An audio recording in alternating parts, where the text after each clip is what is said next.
मैं शपथ लेती हूँ कि विद्यार्थी मेरा धर्म है, मानवता की सेवा करना मेरा परम लक्ष्य है। राष्ट्र की उन्नति में मैं सदैव तत्पर रहूंगी। अपने कर्तव्य मार्ग पर आगे बढ़ते हुए एक स्वच्छ, सुंदर तथा भ्रष्टाचार मुक्त राष्ट्र का निर्माण करूंगी। जय हिंद। तो हम लोग जो है, हाँ, हम लोगों ने वैदिक संस्कृत के बारे में अब तक हम लोग इतिहास में, प्राचीन इतिहास हमने शुरू किया था। तो प्राचीन इतिहास में हमने पाषाण काल से लेकर के और वैदिक संस्कृत तक का पूरा कोर्स कर लिया है। पाषाण काल संस्कृत देखी कि पाषाण हम मतलब हमारा मानव जीवन किस तरीके से पाषाण सभ्यता में रहता था। उसके बाद में हमने जो है हड़प्पा सभ्यता के बारे में अध्ययन किया कि किस तरीके से एक नगरीय सभ्यता विकसित हुई। और उसके बाद का हमारा तीसरा चैप्टर क्या था, वैदिक संस्कृत। ठीक है, तो इस तरीके से हम लोगों ने लगातार पढ़ते हुए 3 टॉपिक प्राचीन इतिहास के पढ़ लिए। तो आज हम इसका समराइज करेंगे कि वैदिक संस्कृत में हम लोगों ने क्या क्या चीज़ सीखा है। ठीक है, तो देखो हमने यहाँ पढ़ा था कि वैदिक संस्कृत के निर्माता कौन थे, इसका निर्माण करने वाले कौन थे, आर्य लोग थे। ठीक है, अब ये आर्य थे तो कहाँ से आए थे, इसके मूल निवासी कहाँ के थे, तो इसमें अलग अलग विचार हैं लोगों के। तो उसमें सबसे ज़्यादा जो बेहतर मतलब मैक्स मुलर का जो विचार, जो जर्मन का विद्वान है मैक्स मुलर, तो उसका विचार ज़्यादा सटीक माना जाता है, जो कि उसने मध्य एशिया बैक्टीरिया वाला क्षेत्र बताया था। तो वहाँ से जो है माना गया है। लेकिन वैसे भी बहुत सारे लोगों के अलग अलग विचार हैं, ये सब हमने पढ़ाया है। तो ये पढ़ा, और इसके बाद में आर्यों का भौगोलिक विस्तार हम लोगों ने पढ़ा था कि आर्य जो है भारत में अफगानिस्तान से लेकर के कहाँ तक विस्तृत हैं। ठीक है, जिसमें ऋग्वैदिक आर्य का विस्तार देखा, जो कि 1500 से लेकर के 1000 BC तक का समय था इनका। और ये सप्त सैंधव क्षेत्र में इनका विस्तार था। सप्त सैंधव क्षेत्र में कौन कौन से नदियाँ आती हैं, 5 तो पंजाब की आती हैं। 5 पंजाब की कौन कौन सी नदियाँ हैं, हाँ, झेलम, हाँ, सतरंजी नहीं, सतलज, हाँ, झेलम, चनाब, रावी, ब्यास, सतलज, इन 5 नदियों को पंजाब कहते हैं। ठीक है, तो और 2 नदियां और थीं सप्त सैंधव में, और कौन सी 2 नदियां थीं, सिंधु और सरस्वती। ठीक है, तो ये 7 नदियों का क्षेत्र क्या कहलाता है, सप्त सैंधव। तो शुरुआत के जो आर्य थे, पूर्व वैदिक आर्य जो थे, ऋग्वैदिक आर्य जो थे, वो इसी क्षेत्र में निवास करते थे। उसके बाद में लोहे की खोज हो जाती है 1000 BC के आसपास, और उसके बाद में फिर इन जनसंख्या भी बढ़ने लगती है। तो ये पूरब की तरफ ढकेल दिए जाते हैं, भारत में पूरब की तरफ जाते हैं। तो पहला उन्होंने ब्रह्मावर्त को अपना क्षेत्र बनाया, जो दिल्ली के आसपास वाला क्षेत्र था। ठीक है, और उसके बाद में गंगा और यमुना के दोआब के बीच में आ जाते हैं बढ़ते हुए। जैसे इस तरीके से समझो, ये भारत है हमारा,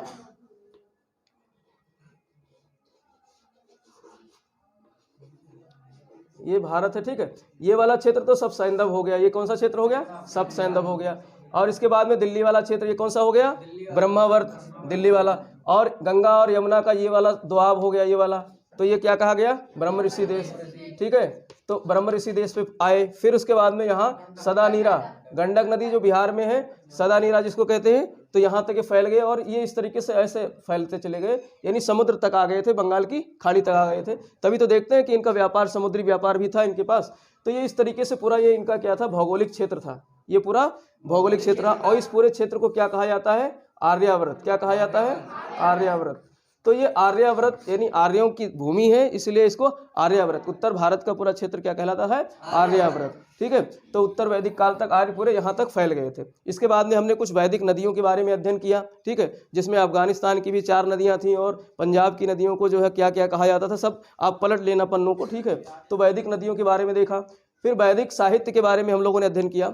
जो मुख्य स्रोत है हमारा वैदिक संस्कृत को जानने का, वो क्या है, वैदिक साहित्य है। ठीक है, और जिसका संकलन हुआ है, वैदिक साहित्य का संकलन हुआ है, किसी एक व्यक्ति ने नहीं लिखा है, समय समय पर इसका संकलन हुआ। जिसमें सबसे पुराना वेद क्या था, ऋग्वेद। और वेदों को संहिताएं भी कहते हैं। तो इसमें हमने पहले संहिताएं, 4 संहिताओं का अध्ययन किया, ऋग्वेद, सामवेद, यजुर्वेद और अथर्ववेद। ठीक है, चारों वेदों का अध्ययन किया।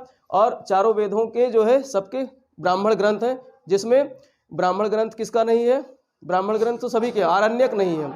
आरण्यक नहीं है एक का, ब्राह्मण ग्रंथ सभी के हैं, ठीक है। उसके बाद में आरण्यक का अध्ययन किया। ब्राह्मण ग्रंथ ही क्या थे, ये वास्तव में जो है गद्य में लिखे हुए जो है कर्मकांडों की बातें थी, जो ऋग्वेद में जो वैदिक साहित्य में जो लिखा हुआ है उसको गद्य भाषा में लिखा गया। वेद मोस्टली पद्य में थे, ठीक है, गद्य कुछ वेद जो है गद्य में भी थे, लेकिन ज़्यादातर पद्य में जो है संहिताबद्ध है, मंत्र पदों में लिखा गया है, पद्य में लिखा गया है। तो ब्राह्मण ग्रंथ को गद्य में लिख करके उस मंत्र की व्याख्या की गई थी, ठीक। और आरण्यक मैंने बताया कि गुरु और शिष्य जंगल में बैठ करके जो शिक्षा ग्रहण करते थे उसी को लिख देते थे, इन्हीं वेद की बातों को, तो उसे आरण्यक कहा गया। तो सबके आरण्यक हैं, खाली एक का नहीं है, किसका नहीं है, अथर्ववेद का आरण्यक नहीं है, ठीक है, तो ध्यान रखना। और उसके बाद उपनिषद, सबसे अंत में इसका उपनिषद का जो है निर्माण हुआ, इसलिए इसको वेदांत कहा जाता है। तो उपनिषद हमारे भारतीय जो है कितने हैं, 108 उपनिषद हैं। तो इसके बारे में भी हम लोगों ने देखा, सभी के उपनिषद भी हैं, सभी वैदिक संहिताओं के। और उसके बाद में वैदिकोत्तर साहित्य का अध्ययन किया, जिसमें वेदांग 6 वेदांग इनका अध्ययन किया हमने। और फिर सभी वेदों के 4 उपवेद हैं, एक एक वेद के सभी के उपवेद हैं, तो चारों उपवेदों का भी यहाँ अध्ययन किया। फिर वैदिक समाज कैसा था, इसका भी हमने अध्ययन किया। वैदिक समाज में जो है हमने किस तरीके से देखा कि पूर्व वैदिक समाज कैसा था, उत्तर वैदिक समाज कैसा था, ठीक है। पूर्व वैदिक समाज समतामूलक समाज था, ये हमने देखा ना, क्योंकि वो कबीलाई समाज था और जो है उनकी मुख्य व्यवसाय क्या था, पशुपालन, तो वहाँ पर भिन्नता नहीं थी, इसलिए समतामूलक समाज था। और उसके बाद में हमने जो है उसी में देखा किस तरीके से 10वें मंडल में जो है ऋग्वेद के 10वें मंडल में वहाँ से शुरू होता है जो है चतुर्वर्ण की व्यवस्था आती है, ठीक है। चतुर्वर्ण की व्यवस्था यहीं से ऋग्वेद में ही 10वें मंडल से शुरू हो जाता है, जहाँ पर विराट पुरुष की कल्पना की जाती है पुरुष सूक्त में, ठीक है। तो ये हमने देखा और इसी में वर्ण व्यवस्था को अच्छी तरीके से समझा और आश्रम व्यवस्था देखा हमने, ठीक है। और स्त्रियों की जो दशा थी, क्या थी स्त्रियों की दशा, फिर गोत्र प्रथा जो हमारी आज की गोत्र है वो कहाँ से जन्मी, इसके बारे में भी हम लोगों ने यहाँ विस्तार से अध्ययन किया। फिर बाद में हमने वैदिक अर्थव्यवस्था का अध्ययन किया। अर्थव्यवस्था में भी हमने क्या क्या चीज़ देखी, तीनों सेक्टर में देखा। कोई भी अर्थव्यवस्था 3 सेक्टर में होती है, तो तीनों सेक्टर्स में हमने जो पूर्व वैदिक और उत्तर वैदिक का अध्ययन किया, जिसमें हमने प्राइमरी, द्वितीयक और तृतीयक सेक्टर्स के वैदिक अर्थव्यवस्था का अध्ययन किया। उसके बाद में हमने वैदिक धर्म का अध्ययन किया कि किस तरीके से हम जो है आज हमारा जो सनातन धर्म है उसकी उत्पत्ति कहाँ से होती है, वो कंसेप्ट कहाँ से आती है, धर्म की संकल्पना कहाँ से आती है। और फिर बाद में इतनी जा कर के उत्तर वैदिक काल में धर्म कितना पेचीदगी हो जाता है, पेचीदगी आ जाती है, उसमें ज़्यादा मतलब बहुत ज़्यादा वो कठिन हो जाता है, कठोरता आ जाती है, यज्ञ के विधान बहुत कठिन हो जाते हैं। फिर बाद में देखेंगे, कल से हमारा जो टॉपिक होगा इसी के प्रतिक्रिया स्वरूप जो है धार्मिक आंदोलन भारत में शुरू होते हैं 600 ईसा पूर्व के आसपास। भाई ये 600 ईसा पूर्व तक तो ये चला है वैदिक संस्कृत, और 600 ईसा पूर्व के बाद ही जो है कर्मकांडों में इतनी ज़्यादा जो है विविधता आ गई कि यहाँ पर जो है एक मतलब जो सनातन धर्म था, जो हिंदू धर्म के लोग थे, उनमें जो वर्ण व्यवस्था में जो नीचे के लोग थे उनके अंदर रोष पैदा होने लगा था। नीचे ही नहीं, ब्राह्मण क्षत्रियों में भी आपस में जो है काफ़ी तकरार हुआ करती थी, क्योंकि यहाँ हमने देखा यज्ञ में दक्षिणा बहुत दी जाती थी, तो इससे ब्राह्मणों की जो है आय ज़्यादा हो गई थी, गायें ज़्यादा हो गई, उनके पास संपत्ति ज़्यादा हो गई, तो फिर ब्राह्मणों क्षत्रियों में जो है आपस में काफ़ी यहाँ पर जो है मनमुटाव सा होने लगा था। इसीलिए बाद में जा करके नए नए धर्मों का उदय होता है, तो वो सब हम बाद में देखेंगे। तो आज हमने जो पढ़ा है अब तक, हम एक कुछ प्रश्नों की लिस्ट तैयार करके लाए हैं। 20 प्रश्न हमारा रहता है टारगेट की, हर टॉपिक से हम कम से कम 20 प्रश्न मोस्ट इम्पॉर्टेंट जो कि पूरे टॉपिक को कवर करे उसको एक्सप्लेन करते हैं, ठीक है। तो अभी चलो हम लोग चर्चा करते हैं पहले प्रश्न की। पहला प्रश्न, ऋग्वेद की रचना कहाँ हुई थी? हाँ, सप्तसैंधव। ऐसे उत्तर आने चाहिए बिना ऑप्शन के। तो ऑप्शन मैंने दिया है ब्रह्म ऋषि देश। ब्रह्म ऋषि देश कौन सा था? गंगा यमुना का दोआब। और पंजाब में 5 नदियाँ तो अभी चर्चा ही किया है, सी ऑप्शन पंजाब भी है, और डी ऑप्शन ब्रह्मावर्त है जो कुरुक्षेत्र वाला क्षेत्र है, ठीक है। तो सप्तसैंधव प्रदेश में ऋग्वेद की रचना हुई, क्योंकि ऋग्वेद किससे संबंधित है? पूर्व वैदिक काल का है, और पूर्व वैदिक काल की जो ऋग्वेद, अब सप्तसैंधव क्षेत्र में ही तो रहते थे आर्य, तो रचना उसकी वहीं हुई है, ठीक है। अब दूसरा प्रश्न, सूची वैदिक नदियाँ दी हैं, सूची सेकंड है आधुनिक नदी, सुमेल करना है। वैदिक नदी को आज की नदियों से सुमेल करना है। जैसे वितस्ता है, वितस्ता को क्या कहते थे? मतलब उस समय, आज मतलब पहले वितस्ता थी, अब क्या कहते हैं उसको? झेलम। और दूसरी है परुष्णी, रावी। परुष्णी नदी के किनारे एक युद्ध हुआ था भारत का, हाँ, दसराग युद्ध, भारत का सबसे प्राचीनतम, शायद अब तक का सबसे प्राचीन और सबसे प्रारंभिक युद्ध यही था, ठीक है। और दृष्टद्वती, दृष्टद्वती किस नदी को कहा जाता है आज? सरस्वती। अब उसका दूसरा नाम क्या है? घग्गर। ठीक है। और हिरण्यनी किसको कहा गया है? किस नदी को? सिंधु नदी को हिरण्यनी कहा गया है। ठीक है। तो ये इस तरीके से मिलान करने वाला प्रश्न था। तीसरा प्रश्न है, कौन सा वेद त्रयी का भाग नहीं है? हमने बताया था वेद त्रयी। वेद त्रयी में 3 वेद आते हैं, चौथा नहीं आता है। तो कौन सा नहीं आता है? अथर्ववेद नहीं आता है।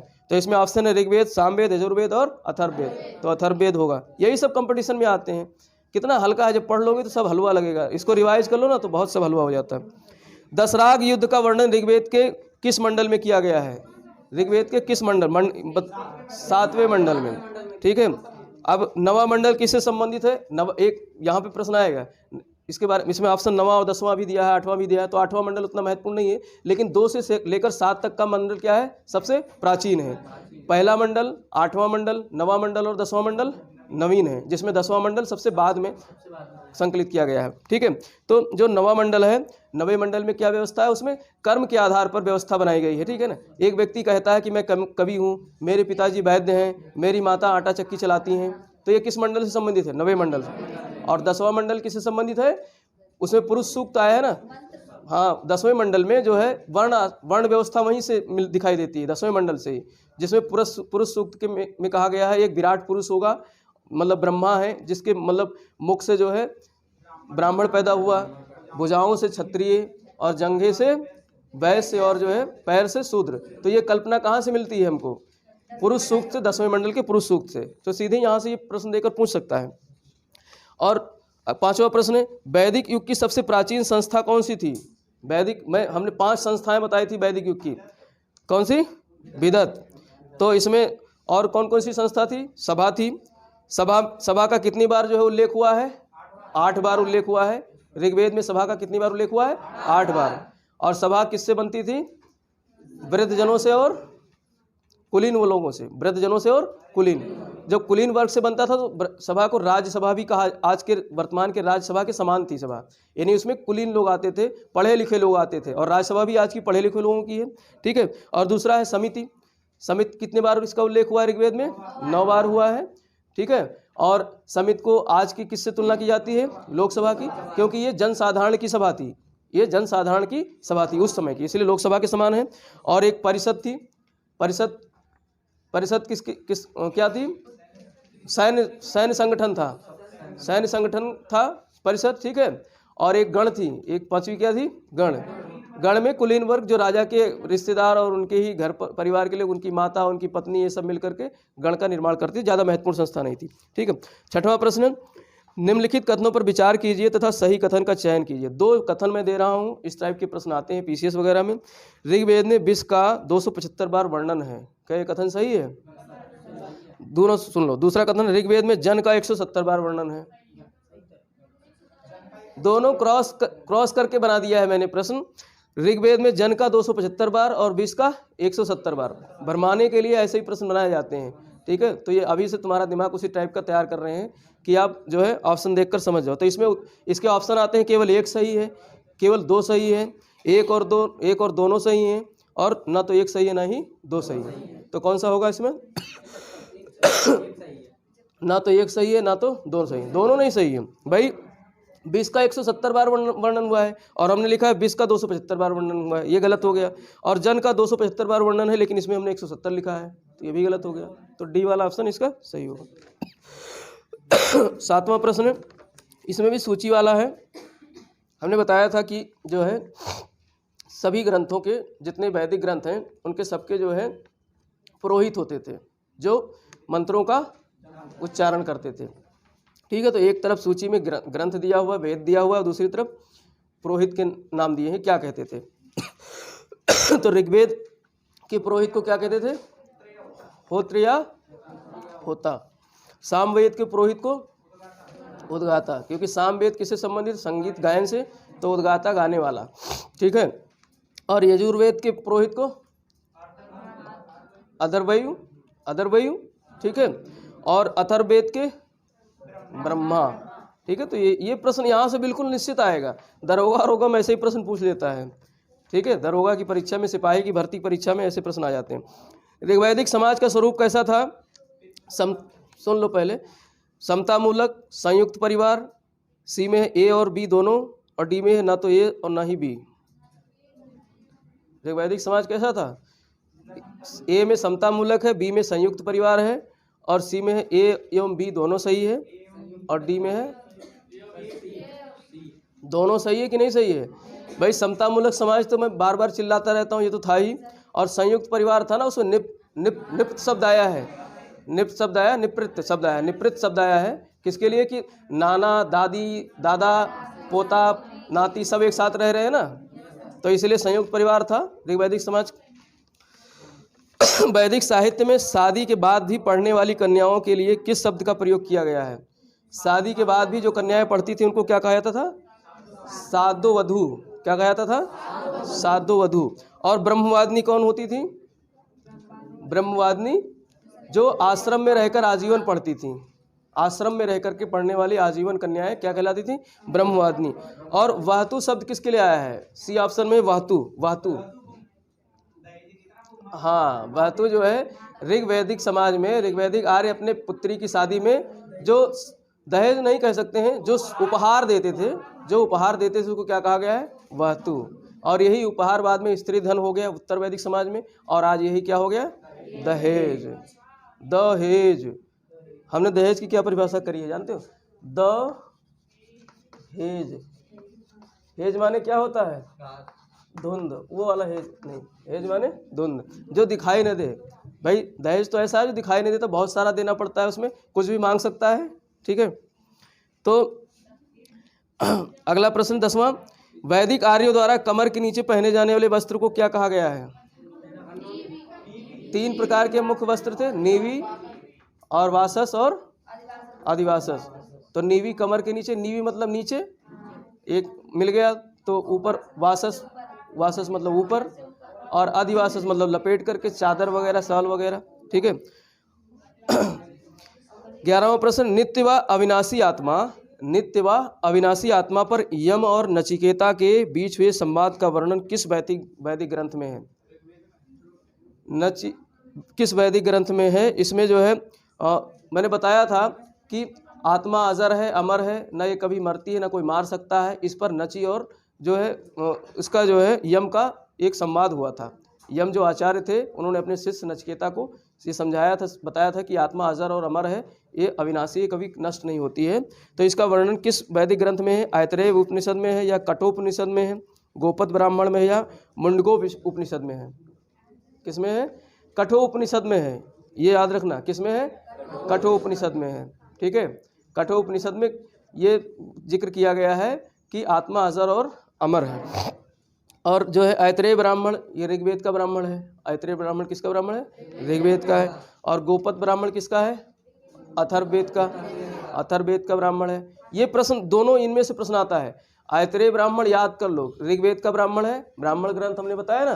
तो जो है इसका जैमिनी किसका ब्राह्मण ग्रंथ है?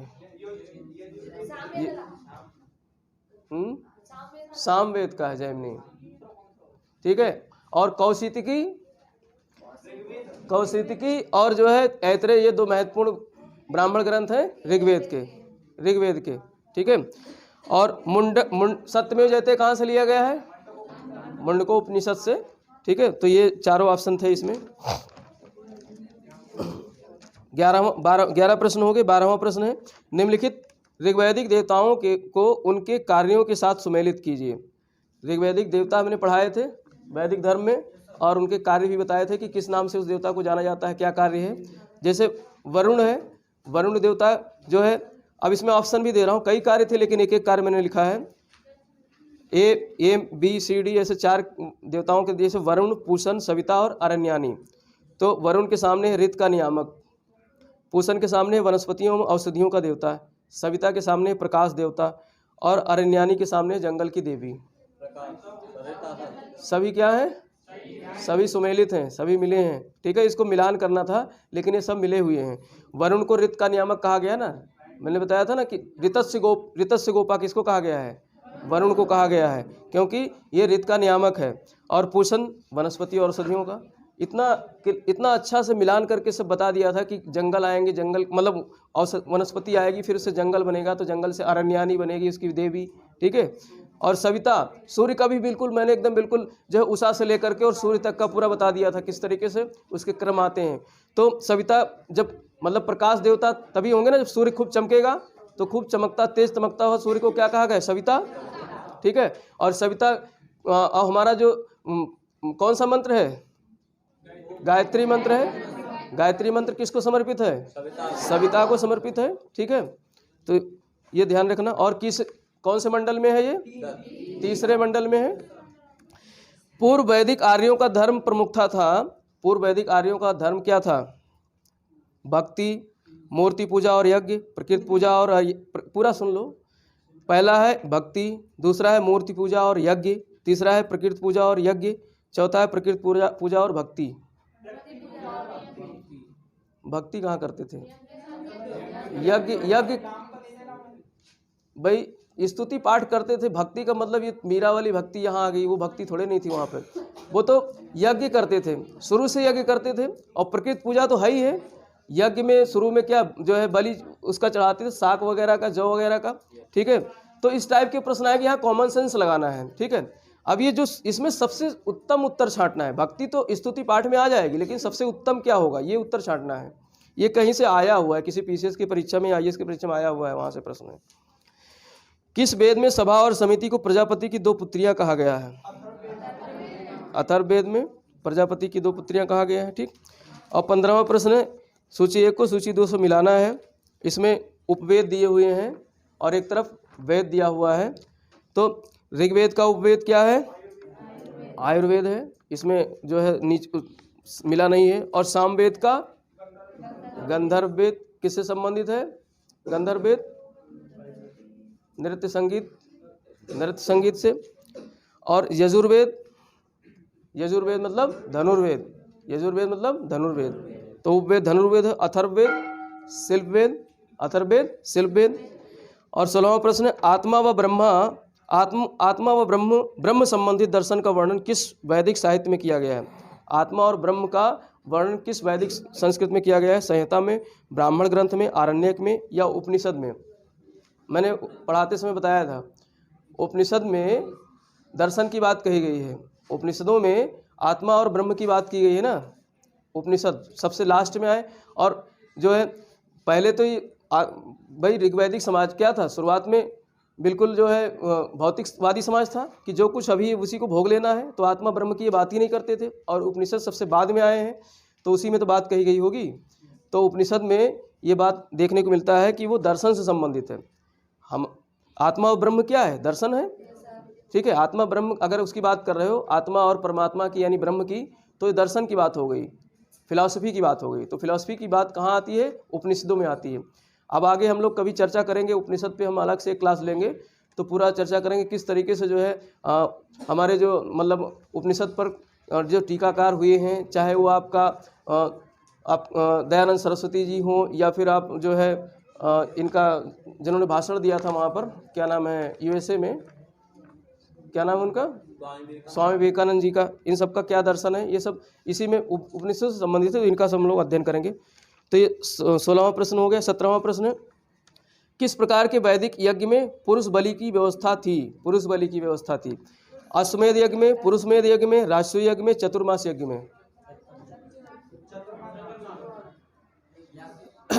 पुरुषमेध यज्ञ में। हमने इसको समझाते समय बताया भी था कि पुरुषमेध मतलब पुरुष अपने मेधा के लिए, बलि के लिए जो है अपना बल बढ़ाने के लिए बलि देता था, मानवों की, इंसानों की बलि देता था।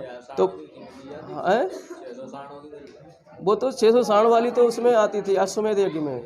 अश्वमेध यज्ञ खत्म होता था तो उसमें 600 साणों के साथ में कुछ घोड़ों की बलि दी जाती थी अश्वमेध यज्ञ में। और वैदिक संहिता और ब्राह्मण ग्रंथ सूची मिलान करनी है। ऋग्वेद के सामने ऐतरेय ब्राह्मण दिया हुआ है, शुक्ल यजुर्वेद के सामने शतपथ ब्राह्मण दिया हुआ है, सामवेद के सामने तांडे पंचविश ब्राह्मण दिया है, अथर्ववेद के सामने गोपद दिया हुआ है। सब मिले हैं, ठीक है।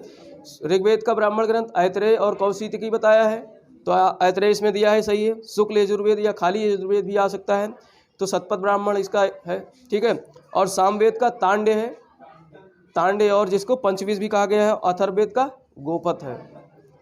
एक कथन और कारण वाला प्रश्न है। एक कथन दिया हुआ है, कथन को ए में दिया गया है। कथन जो है इसका मतलब असर्शन होता है, अंग्रेजी में क्या होता है, असर्शन। और एक कारण आता है इसके नीचे, दूसरा कथन रहता है जिसको रीजन कहते हैं, आर मतलब रीजन। तो कथन और कारण इस टाइप के प्रश्न आते हैं और दोनों व्याख्या करते हैं कि नहीं, इस टाइप से पूछा जाता है। तो प्रश्न है, कथन पहला है, लौह धातु का प्रयोग उत्तर वैदिक काल की प्रमुख घटना थी। लौह धातु का प्रयोग उत्तर वैदिक काल की प्रमुख घटना थी। सही है कि नहीं सही है? सही है। और रीजन क्या है, इसका कारण क्या है? लौह धातु की खोज ने उत्तर वैदिक आर्यों को पूर्व की ओर विस्तार में मदद की। भारत के पूर्व की ओर विस्तार में किसने मदद किया? लोहे की खोज ने, क्योंकि अरण्यक जो जंगल थे उनको लोहे की हथियारों से, औजारों से काटने में आसानी हुई, इसलिए पूर्व की तक बढ़ते गए। तो यानी कि कथन और कारण दोनों सही हैं और व्याख्या भी कर रहा है, ए की व्याख्या आर कर रहा है। तो यहाँ पर मतलब पुट में रहेगा ए और आर दोनों सही है और आर ए का सही स्पष्टीकरण है। ठीक है। 20वां प्रश्न, लास्ट प्रश्न है, निम्न में से किस नदी को ऋग्वेद में मातेतमा, देवीतमा और नदीतमा संबोधित किया गया है? इसके नाम से सरस्वती नदी को। ठीक है। अब एक प्रश्न लिखने के लिए दे रहा हूं मैं, ठीक है, नोट कर लो। आप धर्म वाला जब चैप्टर खोलोगे तो वहां से प्रश्न आ जाएगा। ऋग्वेद में उल्लिखित धर्म के स्वरूप, ऋग्वेद में उल्लिखित धर्म के स्वरूप और देवताओं के वर्गीकरण पर प्रकाश डालिए। ऋग्वेद में उल्लिखित धर्म के स्वरूप और देवताओं के वर्गीकरण में प्रकाश डालिए। ठीक है।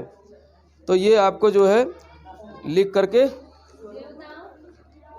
ऋग्वेद में उल्लिखित धर्म के स्वरूप और देवताओं के वर्गीकरण पर प्रकाश डालिए। ठीक है। ये प्रश्न आपको जो है लिख करके हाँ दिखाना है। अगर जो लोग हमारे टेलीग्राम चैनल से जुड़े हैं वो लोग लिख करके फ़ोटो खींच करके टेलीग्राम पे डाल देना, तो मैं चेक कर लूँगा घर ही पे। ठीक। ये प्रश्न IAS की परीक्षा में आया है, देख लो कितना हल्का हो गया यहाँ पे।